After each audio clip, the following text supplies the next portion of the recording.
kii ngeen di gis Sénégal kenn daa ko woy yàlla na yàlla la fal cat barki yonent bi yàlla na yàlla la fal cat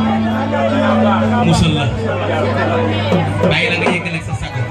ndax li ngay def neex na te gëm nga sa bopp waaw ñun nag ay Baay Faal rek lañ waaw